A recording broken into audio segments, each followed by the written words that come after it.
Mga nagtatanong, dati marami akong mga anik-anik dito. Mga ganyan-ganyan. Ayan o. Oh. Ay, nunal yan. Nunal to. Oh. Ito, may naiwan pa isa. Nilalabas ako ng bahay, ito lang ginagamit ko. Kahit nga nasa loob ako ng bahay, ito lang nilalagay ko sa face ko. Ito, check nyo na lang sa basket. Maglalagay na lang ako ng yellow link nito. Alimutan ko anong pangalan eh. Murada. Murada yung brand niya, sunscreen. SPF 60. Pag lalabas ako ng bahay, ito ginagamit ko. Ganyan lang. Small amount lang. Hindi uso-uso filter-filter, be. Pag marunong ka mag-skincare sa katawan mo, hindi mo na kailangan ng filter-filter na yan. Kalokohan lang yan.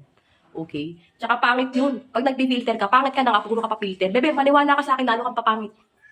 Alam mo yun, yung hindi ka na nga makinis, filter ka pa ng filter, lalo ka lang hindi magiging makinis.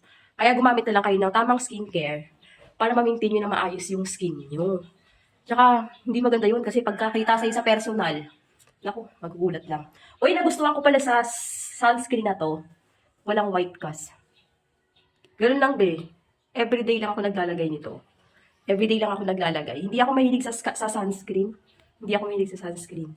Pero, napabili ba ako ng sunscreen na to? Ganda. Lahat ng skin type, pwede sa kanya. Kahit sensitive ka. Ayan lang. Sa mukha, sa leeg. Lalo pag lalabas, naglalagay ako niyan. Pero pag dito lang sa bahay, naglalagay din naman ako. Pag sinisipag ako. Kahit nandito lang ako sa bahay, naglalagay ako niyan. Pag sinisipag ako. Napakamura lang, nakabay 1 take 1 yan ngayon.